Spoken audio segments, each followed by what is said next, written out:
when they walk into a home and it's customized to that person, either they love or hate it.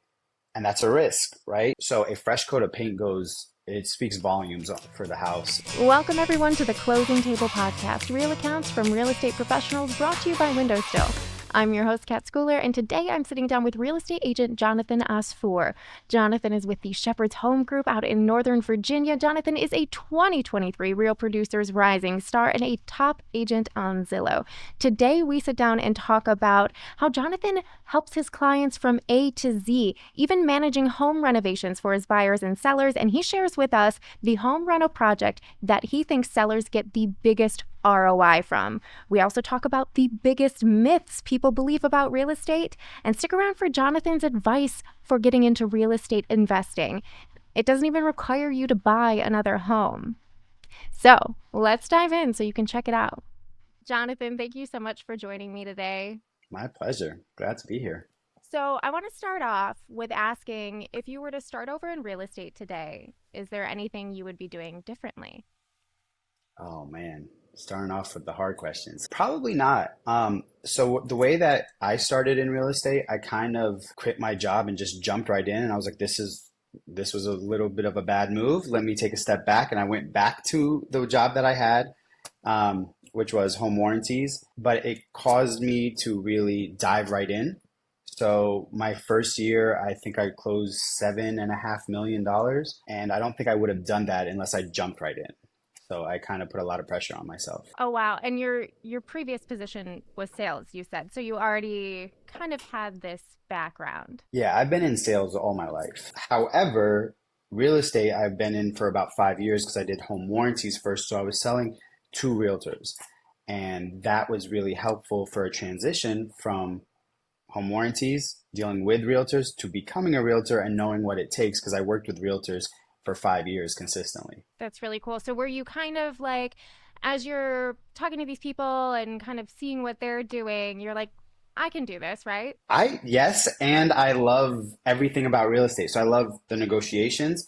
I love building a connection and getting someone into a home that didn't think that they could get into a home, or didn't think they could get into a home within that timeline. I like architecture and design. I do a lot of like interior design type things. All my entire house is renovated and I designed it. So I love things like that. I have a listing coming right now where we're doing the entire kind of project to get it prepared for listing. I'm managing that entire project. So I love all the aspects of real estate. So eventually I was bound to try it. I just don't think I would have jumped right in if I didn't get a little push. So started working with a team previously.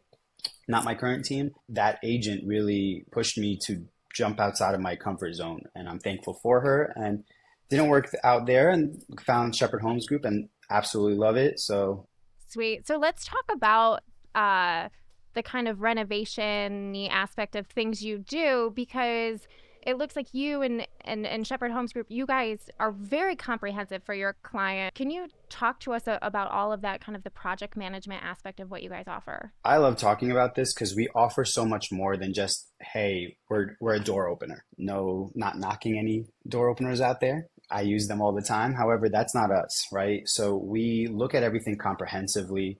We look at things from the perspective of, you know what does this house need in order to sell for the most and keep stress down? We have a concierge program. So because I have a full team behind me, I can do quite a bit more. So the concierge team, I have a listing coordinator. I have, a contractor that pretty much works for us 90% of the time. So I can do really quick fixes. And the costs for those things are pretty aggressive when it comes to comparing to other contractors. So I offer that to my clients. So we don't just open doors. We literally do the whole spectrum from A to Z in terms of buying, selling, investments, all of those things.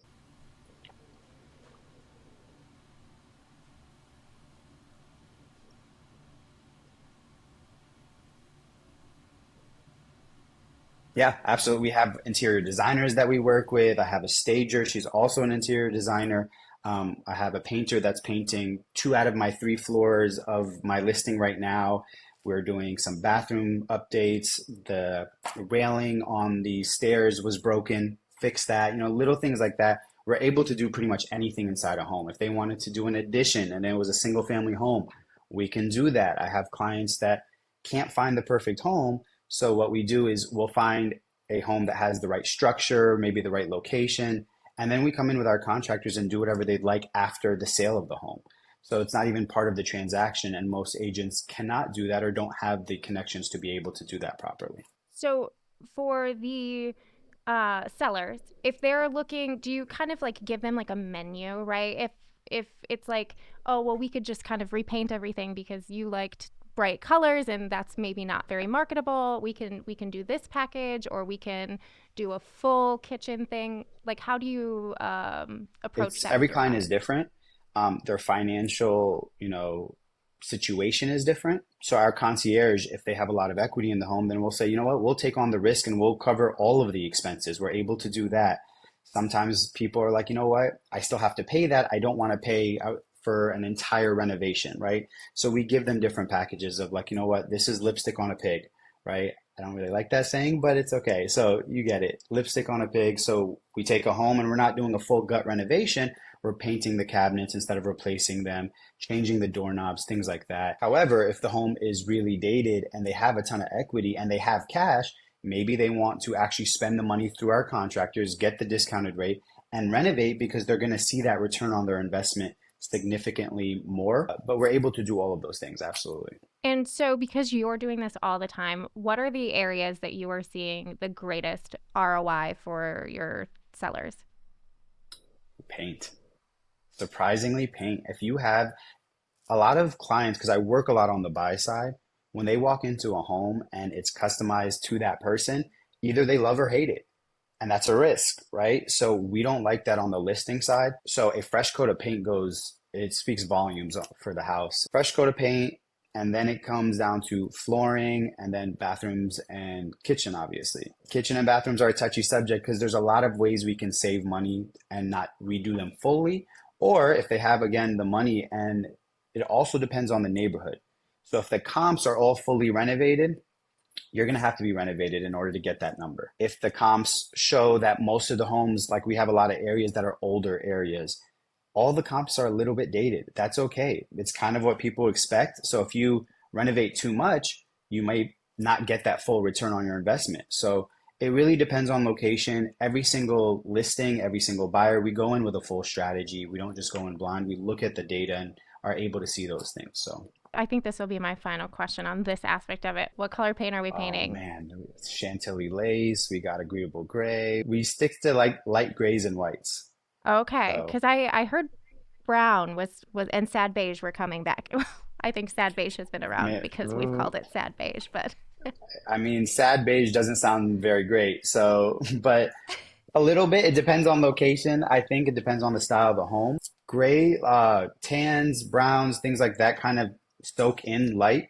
So if it's not a really bright area, you don't want, and it doesn't have natural light, you don't want to go with a darker color.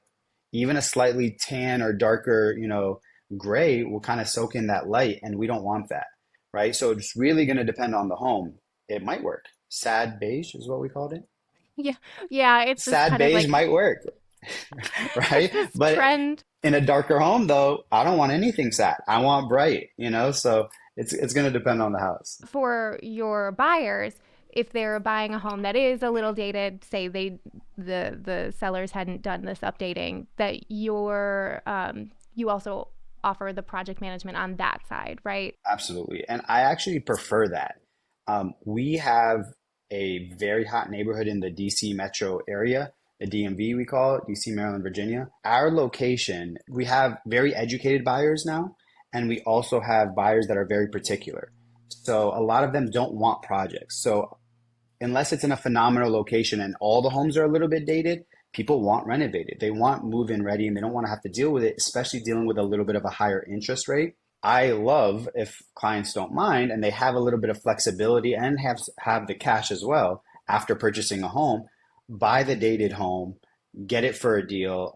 We had one recently in Fairfax, Virginia, which is a great area. The original price was 950, okay?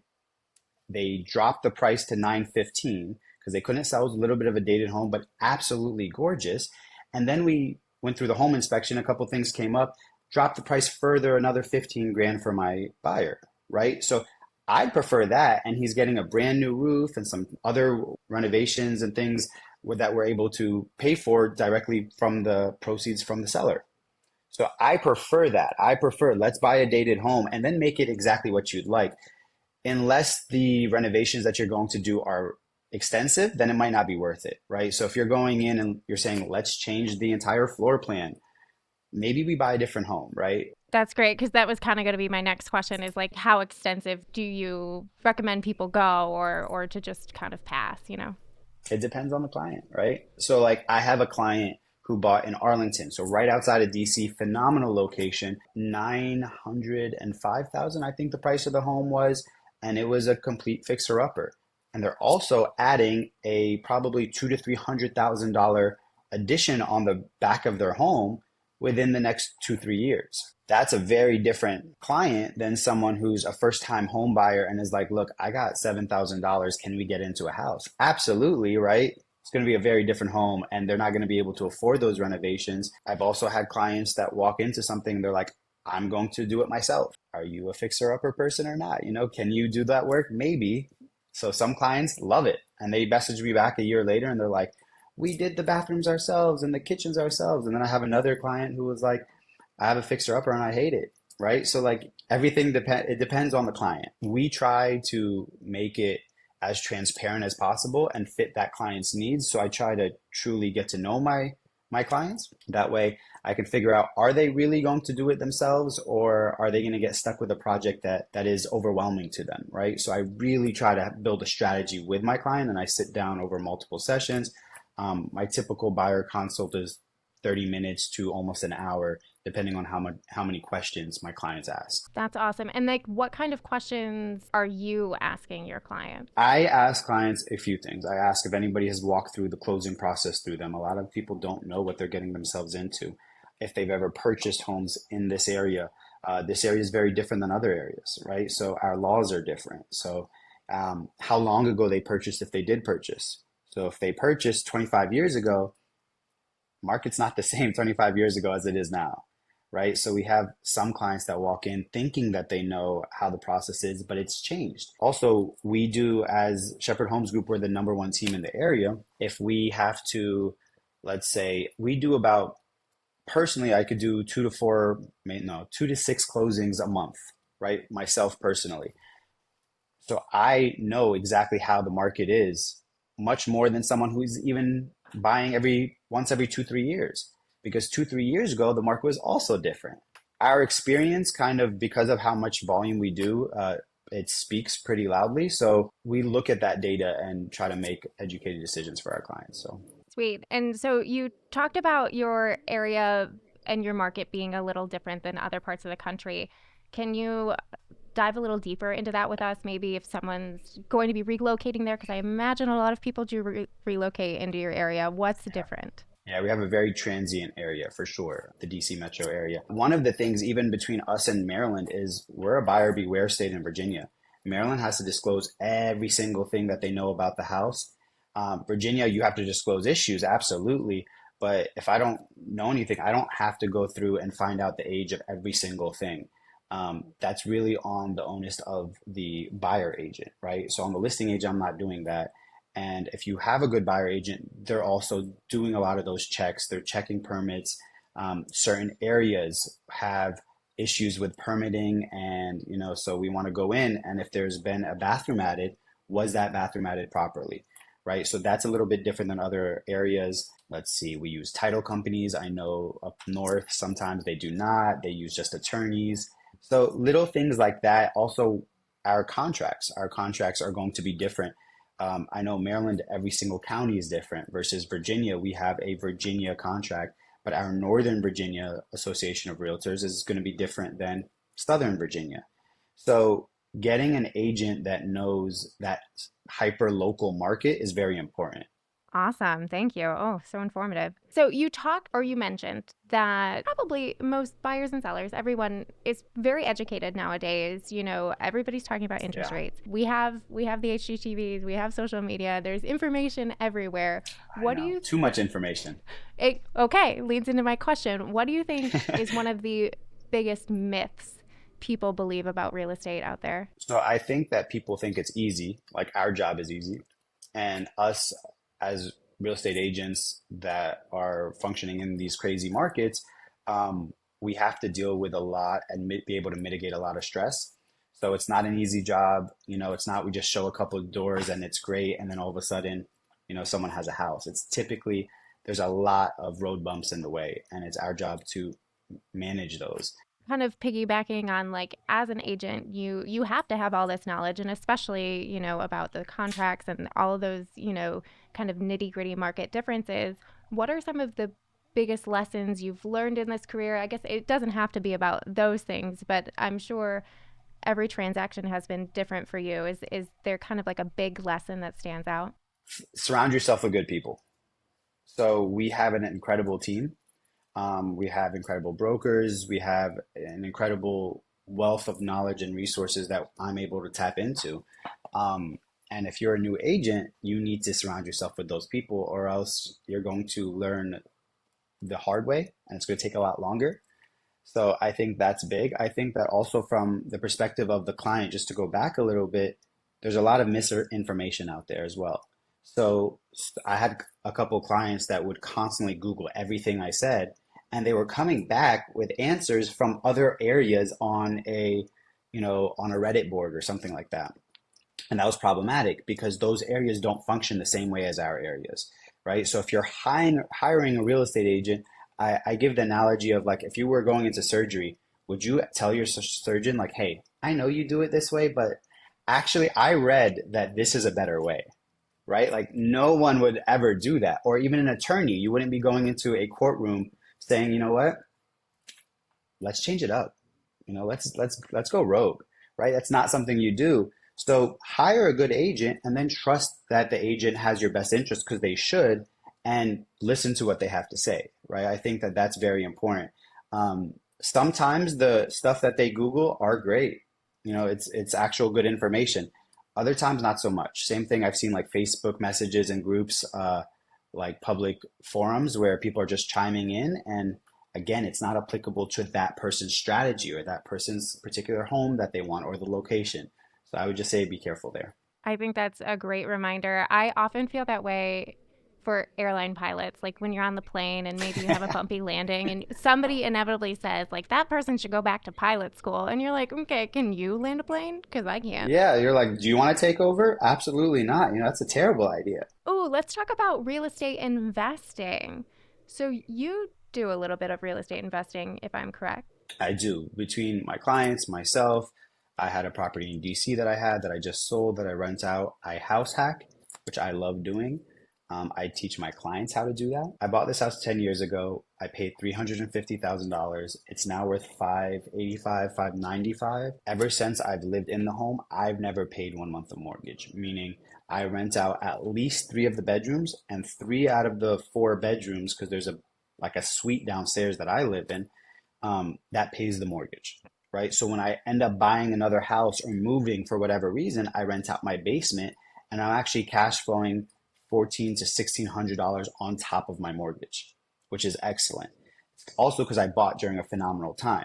Those numbers are harder to do nowadays. However, even if that buyer has to pay $1,000 or $2,000 on top of their mortgage, but they're in a $500,000 or $600,000 townhouse in our area, the numbers long term still make sense. It's better than renting how much they could rent a one bedroom for themselves. So we, again, depending on the client, will be able to kind of teach them how to invest. We also work with people that want to flip homes. So they're always looking for a deal where they're going to rehab and then sell it. So I work with those clients as well. So I try to work with as many investors as I can, just because I enjoy doing it. I enjoy that process of, buying a home, rehabbing it, again, that design aspect I love, and then having to sell it on the other side. Oh, that's so cool. So for people who might be wanting to get into real estate investing, it kind of sounds like house hacking might be a good place to start rather than just diving in, buying a whole property. So absolutely. I think your primary home, there's this misconception that your primary home has to be just a primary home and you're not going to make money on it. And then you have to buy investment properties, right? This term investment properties gets thrown around. However, from a tax perspective, I claim everything that's going on in my house. And to me, this makes sense. Otherwise, the other option is I'm renting a one bedroom or a two bedroom and sharing it with someone or something like that, paying $15 to $2,000 out of my pocket anyways for that one bedroom when I could just buy a house and have those people, as long as you don't mind living with people, have those people rent out from you. And you could even separate the basement. We'll do a walkout basement. If someone's like, I don't want to deal with someone. All right, we'll look for a house that you're able to kind of separate the basement and close it off and you're done. The only reason people come downstairs to my little section is because the washer and dryer is there, which I don't mind because I also even put up a door so they can't even see into my living room, bedroom, bathroom downstairs. So it's a completely separate area and I love it. I think people are getting more creative, especially The higher price we keep, points. yeah, yeah. I mean, like, I hate to say it because I feel like it's like said so much that it's hard for a Yeah. lot of people to buy a house right now. But I have had friends who have kind of done similar to what you're doing, even when interest rates were lower. They just have always been savvy like that. There's always a way to do it, right? I think that like yes, 100% it is more difficult to buy a home than it was 20 or 30 years ago, right? Or 50 years ago if we're talking about our parents or grandparents. I always hear these stories. They're like, I bought this home for $5 and three grapes. Yeah, we don't have that, right? Like that's not how it is anymore. It is much more difficult to purchase a home and it's still rewarding, right? Even the tax benefits of purchasing a home versus renting, it still makes more sense to purchase the home.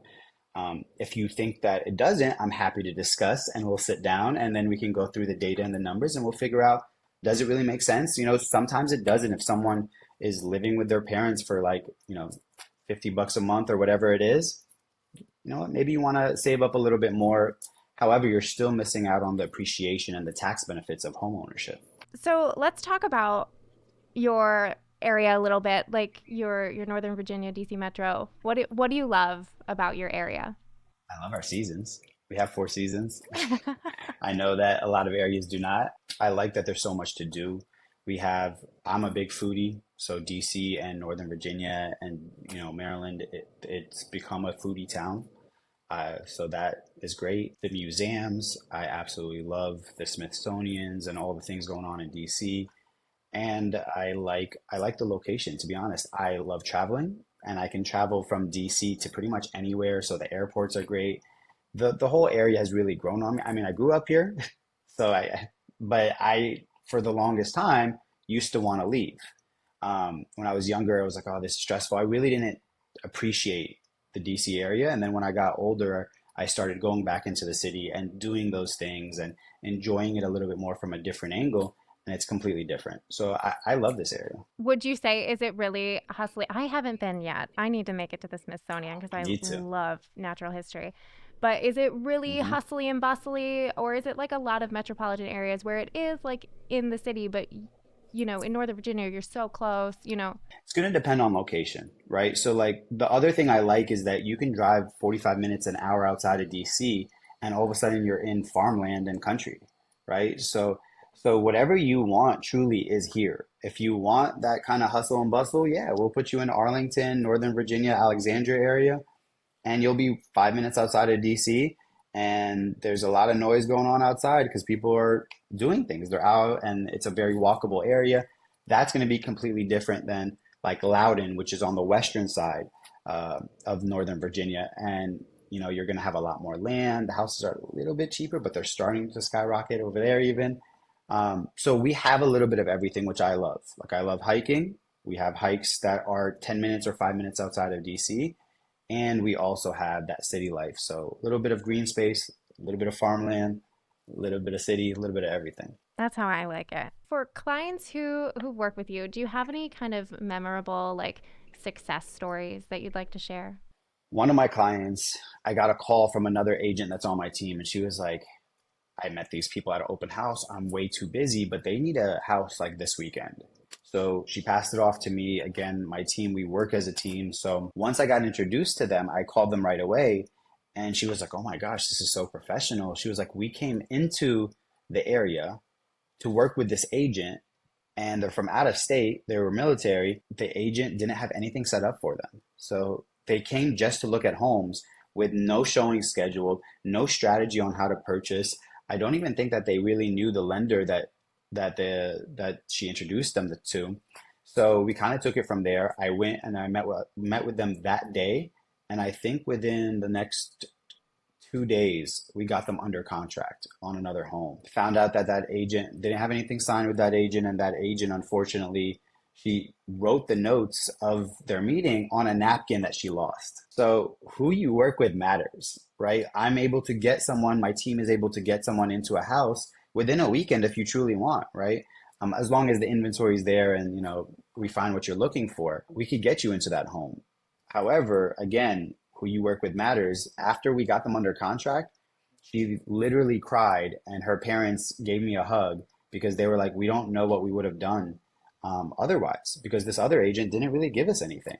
That's so wonderful. Oh, it's so true that home buying is so stressful. It is. It is. And it's more stressful if you're not working with someone who's professional. Totally. When you're working with your clients, like what kinds of things are you doing to help kind of mitigate this stress? I think information at the right times is important.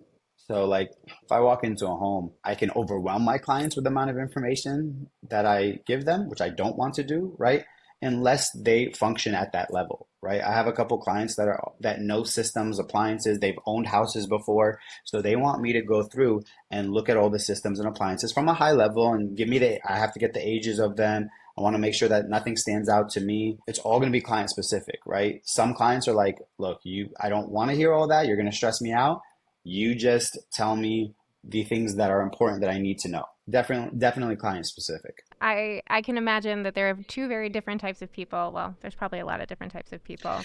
That style of communication seems incredibly important to what you do. It's huge. And I think that learning and my years of whether it's being in sales or cold calling or whatever it is, I'm able to communicate pretty well. And I think that's so important. If you don't have that with your agent and you're not able to communicate with them, then a lot of things either will be dropped, will be missed, there'll be frustrations. And so we try to avoid all of that. Kind of on this vein, what are some of the biggest mistakes you see other agents make? Not knowing their clients and then not fighting for their clients the way that they should. I've been on the listing side where I get no communication from an agent, an offer just pops up and they don't know where the other offers are. And I feel bad because there was one time where I met clients at an open house. They said, oh, my agent will get back to you. And the agent never did and just kind of shot out an offer. And at that point, we were already so far past the terms of their current offer that they had already lost. They had the cash, they were ready, they were financially well. So I felt really bad for them because their agent truly lost them the house. They did, they lost them the house. And that's unfortunate, right? I've also seen, listing agents who don't answer their phone when there's a listing, not my preferred method. The biggest thing I also see with the agents in general is just that they give up too soon. Like newer agents, this is very difficult, right? Real estate is difficult. And I think that, surround yourself with good people, but if you give up too soon regardless, then you're not going to build the pipeline that you need to be a successful real estate agent. So just like so many things. Do you have any goals for the next 12 months? I have my goals for this year. Absolutely. For volume and transactions as well as travel. So I do it year by year. We goal plan and we business plan for beginning of the year, and then that might slightly change. But every single year we go into it. Our team is very particular. We treat this like a business. I know some people do real estate on the side. We do not. I do it full time, right? So I treat it in every aspect like a business, as it should be. Totally. What are your travel goals? Oh, I wanted to try to travel once a month to take a pretty decent trip with my girlfriend and myself. So we got a couple planned. I need to plan a couple more. What have been some of your destinations this year? Last month, I think we went to Asheville, North Carolina, I love Asheville. If you haven't been, go see the Biltmore. It's pretty wonderful. We're going to Costa Rica in September. I would love to go back to Egypt soon. That's where my family's from. So maybe that towards the end of the year. I have Brazil planned with my family. Already have a few. I might try to go back to Kenya. I went there last year on a mission trip, so would love to go back. So we'll see. Oh, wow. World traveler. Oh, that's so Try cool. to be. The world's so beautiful. Why not? Yeah. Okay, what's your favorite spot you've ever been? Oh, I think I've been asked this, and every place is so different, right? So I loved Peru. I went to Machu Picchu and Cusco, and the food was incredible. The people were amazing. The landscape was absolutely stunning. I loved Hawaii. I love the beaches there. Like, there's so many different places that I've been. I love Egypt. Was incredible. It's hard to tell. Hard to say. Probably Hawaii or Peru are my favorites for now. Maybe Greece. I don't know. That's so great. Italy was amazing. Yeah. Clients could come to you, for a home or some vacation advice.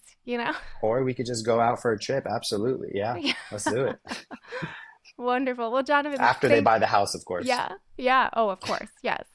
Uh, thank you so much. Would you like to direct people how they can find you and work with you? Yeah. Thank you. It was a pleasure. They can reach out to me. My website, if you just Google Jonathan Asfour and then Shepard Homes Group, you'll find me. My Instagram is a decent realtor, and they could reach out to me on any of those platforms. And my contact information is also on my Instagram, so reach out any way they can. Awesome. We will link that in the show notes so it can be really easy for people to find. Thank you so much Awesome. again. Thank you. Thank you for listening to the Closing Table podcast brought to you by WindowStill. I'm Kat Schooler. Please make sure you're following our podcast on Apple and Spotify. And if you're part of our YouTube audience, go ahead and hit that subscribe button. If you're enjoying this podcast, please feel free to leave us a comment or review. It helps us find more amazing listeners like you. Thank you so much, and we will talk to you next time.